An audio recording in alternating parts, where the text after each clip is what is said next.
ቻናላችን ቤተሰቦች የመጋቢ ሐዲስ እሸቱ ንግግር ብዙዎች የተቀባበሉት ያለ አሁናዊ መረጃ ነው። የሃይማኖት መምህራን ጭምር ያበሳጨው ይሄ ንግግር ላይ አጭር መረጃ እናጋራችኋለን። በሌላ ዛሬ በተሰማው መረጃ በእስልምና አማኞች ዘንድ ተጽዕኖ ፈጣሪ የሆኑት ኡስታዝ ያሲን ንግግር ብዙዎች ተቃውሞን ቀስቅሷል። ስለዚህም መረጃ እናጋራችኋለን። በሌላ ትልቁ መረጃ የዋሽንግተን ዲሲና የአካባቢው ሀገረ ስብከት ሊቀ ጳጳስ ብፁዕ አቡነ ፋኑኤል 120 ሚሊዮን የሚያወጣ የጂ+2 ህንፃ ለመቄዶንያ የአረጋውያን ማህበር በስጦታ ከሰጡ በኋላ በማህበራዊ ሚዲያ ከፍተኛ መነጋገሪያ ሆኗል። ጳጳሱ ይሄን ያህል ሀብት በስጦታ ከመስጠታቸው ባሻገር ያሉ አወዛጋቢ መረጃዎች እየተሰሙ ነው። በዚህም ጉዳይ ላይ መረጃ እናጋራችኋለን። ሌሎች መረጃዎችም ይዘናል። አብራችሁን ሁኑ። የዋሽንግተን ዲሲ ሀገረ ስብከት ሊቀ ጳጳስ የሆኑት ብፁዕ አቡነ ፋኑኤል በአዲስ አበባ ቃሊቲ አካባቢ የሚገኘውን ጂ+2 የግል መኖሪያ ቤታቸው ለመቄዶንያ የአረጋውያንና የአእምሮ ህሙማን መርጃ ማዕከል ሙሉ ለሙሉ በስጦታ ማበርከታቸው ከተሰማ በኋላ የተለያዩ ውዝግቦች በመሰማት ላይ ይገኛሉ። የመቄዶንያ በጎ አድራጎት ድርጅት መስራችና ስራ አስኪያጅ ቢኒያም በለጠ ይህንን ታላቅ ስጦታ አስመልክቶ እንደተናገረው ብፁዕነታቸው ለማዕከሉ የለገሱት ይሄ ዘመናዊ ቤት በወቅቱ የገበያ ተመን ሲሰላ ወደ 120 ሚሊዮን የኢትዮጵያ ብር አካባቢ ግምት አለው ብለዋል። ጥያቄው እዚህ ጋር ነው። አንድ ዓለምን የናቀ መነኩሴ ወይም ጳጳስ ጂ+2 ህንፃ ገንብቶ መኖሩን ብዙዎች ግራ አጋብቷል። ጉዳዩ ከእምነት ውግንና ወጥተን ከተመለከት ነው። በዚህ ወቅት ኢትዮጵያ በርካታ ችግረኞችና ተጠዋሪዎች ያሉባት ሀገር ስትሆን ቤተክርስቲያን ለመሳለም የሚመላለሰውም ይኸው አብዛኛው ድሃ ማህበረሰብ ነው። ይሄ ድሃ አማኝ ከኪሱ ከሌለውም ጭምር ለቤተክርስቲያን ብሎ ምጽዋትና አስራት ይሰጣል። የቻለውን ሁሉ ከማድረግ ወደ ኋላ አይልም። ነገር ግን ህይወቱ እጅግ ሲበዛ አሳዛኝ ሁኔታ ላይ ይገኛል። እንደ አቡነ ፋኑኤል ያሉ የሃይማኖት አባቶች የዚህ አይነት ቅንጡ ቤት ገንብተው መኖራቸው ጉዳዩ ይበልጥ ግራ አጋቢ ያደረገውም ይኸው ጉዳይ ነው። ምክንያቱም የሃይማኖት አባቶች እየታሙበት ያለው ሀብት የማጋበስ እሽቅድድም አመላካች ነው በሚልም ነው አንዱ በማህበራዊ ሚዲያ እየተተቹበት ያለው ጉዳይ። ከዚህ በተጨማሪ አንድ በደሞዝ የሚኖሩ ጳጳስ ጂ+2 ህንፃ ገንብተው አሁን በስጦታ መስጠታቸው ለመሆኑ ገንዘቡ ከየት አምጥተውት ነው በሚልም ብዙዎች ጥያቄዎች እያነሱ ናቸው። በየገጠሩ ያሉ ቤተክርስቲያናት ጣራቸው ተቀዶ ሲያፈሱ በሚታይበት እንደ ጧፍና መገበሪያ ያሉ ግብአቶች ታተው ቅዳሴ በሚስተጓጎልበት ለዲያቆናትና ለካህናት ደሞዝ መክፈል ቤተክርስቲያኒቱ ተስኗት በዚህ ሰዓት በሚዘጉበት በዚህ ወቅት አንድ ጳጳስ የ120 ሚሊዮን ብር ህንፃ በስጦታ መስጠታቸው በርካታ የማህበረሰብ አንቂዎችና ጦማሪያን ጉዳዩን በጥርጣሬ ተመልክተውታል። ከዚህ በተጨማሪ እንደ ቀልድ አንድ ህንፃ በስጦታ ከሰጡ ሌሎች ትልልቅ ሀብቶች በእሳቸው እጅና በዘመዶቻቸው እጅ ሊኖር ይችላል በሚልም ጥርጣሬዎች አንስተዋል። አንዳንዶች ቤተክርስቲያን በከፋ አደጋ ውስጥ በወደቀችበት ሰዓት ማለትም ምዕመናን ተቃውሞ በቀሰቀሱበት ከዓመት በፊት በተደረገው ተቃውሞ የብልጽግና መንግስት አባቶች አፋቸውን እንዲይዙ ያስደረገበት አንዱ ስልት በአባቶች ስም ያሉ ሀብትና ንብረቶች ለህዝብ ይፋ አደርጋለሁ በሚል ማስፈራሪያ እንደነበር በወቅቱ መዘገቡ አይዘነጋም። የአሁኑ የአቡነ ፋኑኤል ስጦታም ይህን ጥርጣሬ እውነት ያደረገ ነው በማለት ጉዳዩን ብዙዎች ተመልክተውታል። በአጠቃላይ ግን በዚህ ወቅት ጳጳሳት፣ ሰባኪያን፣ ፓስተሮች፣ ነቢያት ነን የሚሉ የሃይማኖት አስተማሪዎች፣ ኡስታዞችና ሼሆች ሀብት ለማካበት የሚያደርጉት እሽቅድድምና አንዳንዴም ሌብነት ወደፊት ቤተ እምነቶች ደጃፍ ላይ አማኞች ዝር እንዳይሉ ሊያደርግ ይችላል በሚል ብዙዎች ጉዳዩን በስጋት ይመለከቱታል። ለአማኞች ተአማኒ ያልሆኑ የሃይማኖት መምህራን ኢአማኒነት ይበልጥ ሊያስፋፋ ይችላል የሚል ስጋትም ፈጥሯል። ውድ ቤተሰቦቻችን እናንተስ በዚህ ጉዳይ ላይ ምን አስተያየት አላችሁ? የአቡነ ፋኑኤል ተግባር እንዴትስ ትመለከቱታላችሁ? ሀሳብ አስተያየታችሁ ብታጋሩን ደስ ይለናል።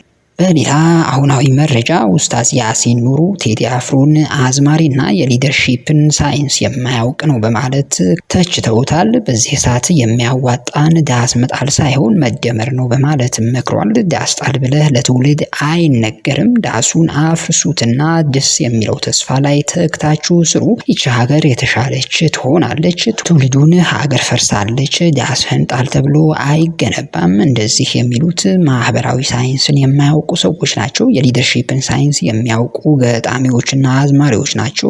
የሊደርሺፕ ሳይንስ የማያውቁ ገጣሚዎችና አዝማሪዎች ናቸው ይሄንን የሚሉት በማለት ቴዲ አፍሮ ላይ የሰላ ትችት ሰንዝረዋል። ይህን የኡስታዝ ንግግር ከተለቀቀ በኋላ ድጋፍና ተቃውሞ ለኡስታዝ ያሲን የተላኩም ነው። አብዱ አብድላ የተባሉ የማህበራዊ ሚዲያ ጦማሪ የኡስታዙን ንግግር እንዲህ በማለት ተችተውታል። እነ ኡስታዝ አሁን ካለው መንግስት ጋር ተሞዳምደው ንግዳቸውን እያጧጧፉ ያሉበት ሰዓት ነው። ህዝብ ተበደለ፣ ሃይማኖትህ ተነካ፣ ኑሮ ውድነት ግራ አጋባህ፣ ለነሱ ጉዳያቸው አይደለም። ይልቅስ የነሱ ጥቅም በተዘዋዋሪ የሚነካ ሲመስላቸው ወጥተው ሀገራችን አርግዛ ነው፣ እርግዝና ላይ ማስመለስ ማቅለሽለሽ ይኖራል ያሉ የሚያቅለሸልሽ ዲስኩራቸው ይተሰክሩብናል ብሏል። ከባለፈው ጀምሮ ይሄ ሁጥባ አደራረግ ይስተካከል ብለን ስንተች አንዳንድ አላዋቂ አማኝ የመጣ የጁማ ሁጥባ ወቅታዊ ሁኔታን ያገናዘበ መሆን አለበት ይላሉ።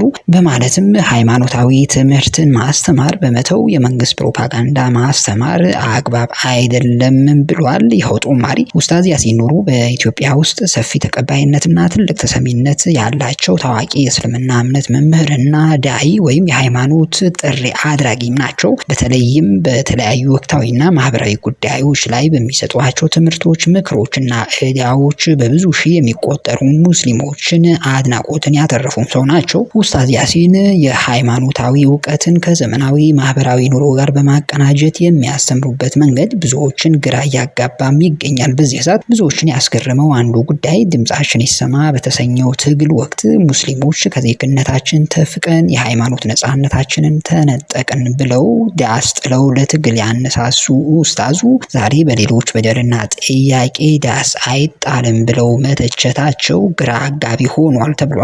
ሚሊዮኖች አልቀው ከ10 ሚሊዮን በላይ ዜጎች ተፈናቅለው በሰላም ወጥቶ በሰላም መግባት ብርቅ ሆኖ የሰው ልጅ የዘንባባን ያህል ትኩረት ተነፍጎ በየዕለቱ መገደል፣ መደብደብ፣ መታገት መደበኛ ሆኖ የኑሮ ውድነት፣ የኢኮኖሚ ድሽቀት የህዝቡን ተስፋ አመንምኖት ሳለ ኡስታዙ ይሄን ማለታቸው ጉዳዩ በትዝብት ብዙዎች ተመልክተውታል። የህዝብን ስቃይ የማይመለከተው የህዝቡን እንባ ለማበስ የማይጥረው ይባስ ብሎም ችግር የለም ብሎ የሚያስተባብል እንደ ኡስታዝ ያሲን ያሉ መምህራን በማስተማር ሂደት ላይ ጥንቃቄ እንዲያደርጉም ተጠይቀዋል።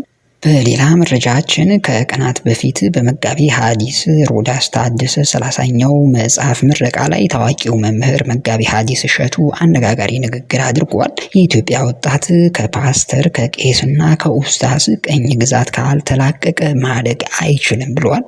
እሳቸው ይሄን ያሉበት ዋነኛ ምክንያት የሃይማኖት መምህር ነን ያሉ ግለሰቦች ይሄ ነው የሚባል እውቀት ሳይኖራቸው ወጣቱን እያታለሉት መሆኑንም ተናግረዋል። ያላነበቡ እምነት ሰዎች የሚከተል ወጣት መኖሩ ማየት በራሱ አስገራሚ ነው ያሉት መጋቢ ሐዲስ ወጣቶች በራሳቸው መንገድ ጥበብን እንዲሹና እንዲያነቡ መክሯል።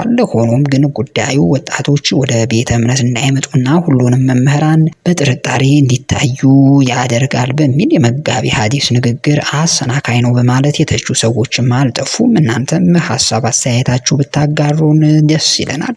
በመጨረሻው መረጃችን በኢትዮጵያ የተለያዩ ክልሎችና የክፍለ ሀገር የጉዞ መስመሮች ላይ የሚታየው ያልተገባ የትራንስፖርት ታሪፍ ጭማሪ በዝቅተኛው ማህበረሰብ ላይ ከባድ የኢኮኖሚ ጫና እየፈጠረ ይገኛል ተብሏል። የነዳጅ አቅርቦት ወደ ቀድሞ እንዲመለስ በመወሰኑ የትራንስፖርት ታሪፍ በተወሰነ ሁኔታ እንዲቀጥል በሚል መንግስት መልእክት ቢያስተላልፍም በብዙ አካባቢዎች ግን ህገወጥ አሰራር ነግሶ ይታያልም ተብሏል። ላብነትም ዛሬ ከጎንደር ወልቃይት በነበረ የትራንስፖርት እንቅስቃሴ ላይ የታየው የችግሩን ጥግ ፍንትው አድርጎ የሚያረጋግጥ ነው ይላሉ የቲክቫህ መረጃ ሰጪዎች። አንድ በተለምዶ አባዱላ የተባለ የህዝብ ማመላለሻ ተሽከርካሪ በህጋዊ ታሪፍ በሰው 608 ብር ማስከፈል ሲገባው እስከ 2500 ብር ሲያስከፍልም ተገኝቷል። ለአንድ የ4 ዓመት ህፃን ሳይቀር 2500 ብር ተቀብሏል። የትራፊክ ተቆጣጣሪዎች መኪናውን ከያዙት በኋላ ወደ 34000 ብር በላይ ለተሳፋሪው እንዲመለስ ማድረጋቸውም ተሰምተዋል። ምንም እንኳን ከዚህ መኪና መኪና የተሳፋሪዎች ብር ተመላሽ ቢደረግም ይሄ ድርጊት በየቀኑ በብዙ መስመሮች ላይ የሚፈጸም መሆኑንም ነዋሪዎች ተናግሯል ተብሏል። ችግሩ በጎንደርና አካባቢ ብቻ የተገደበ ሳይሆን በመላ ሀገሪቱ በክፍለ ሀገር ጉዞዎች እንዲሁም በከተማዋ በአዲስ አበባም የሚስተዋል አሳሳቢ ጉዳይም ነው ተብሏል። በጉዳዩ ላይ መንግስት አፋጣኝ እርምጃ እንዲወስድም ተጠይቋል። ውድ የቻናላችን ቤተሰቦች ለአሁኑ የያዝናቸው መረጃዎች እነዚህን ይመስሉ ነበረ። መልካም ጊዜ ተመኘን። ቻው ቻው።